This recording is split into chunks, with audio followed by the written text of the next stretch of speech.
কখন একটা business running হয় না জানেন, যখন বিকল্প আমার ব্যবস্থা থাকে।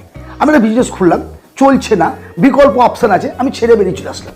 কিন্তু যদি বিকল্প অপশানটাকে মন থেকে হটিয়ে দেন, তাহলে প্রত্যেকটা বিজনেসেই আপনি স্ট্যান্ড করতে পারবেন। হ্যাঁ, সময় লাগবে, আবারও বলছি সময় লাগবে। আজ শুরু করলেন আর দুদিন পর থেকে ইনকাম শুরু হবে না। বিজনেস সত্যি টাফ। টাফ মানে কি, বিজনেসে শুধু মাল প্রোডাক্ট নিলাম আর বিক্রি করলাম নয়, আপনার এই প্রোডাক্টটাকে কারো হাতে দিতে হবে, সেলসম্যান হতে হবে। একজন কাস্টমারের প্রয়োজন আছে, কয়েকজন কাস্টমারের প্রয়োজন আছে, ভালো কাস্টমারের প্রয়োজন আছে, ডিলারের প্রয়োজন আছে।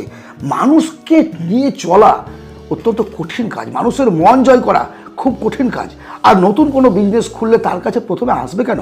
যে ক্রেতা, সে তো অন্য কোথাও প্রোডাক্ট কেনে, আপনার কাছে প্রথমে আসবে কেন? তাহলে আপনাকে ধৈর্য ধরতে হবে, আপনার বিজনেসের আয়ু দেখবে যে না, এটা ছেলেটা বিজনেস করবে, তারপরে আপনার কাছে আসবে।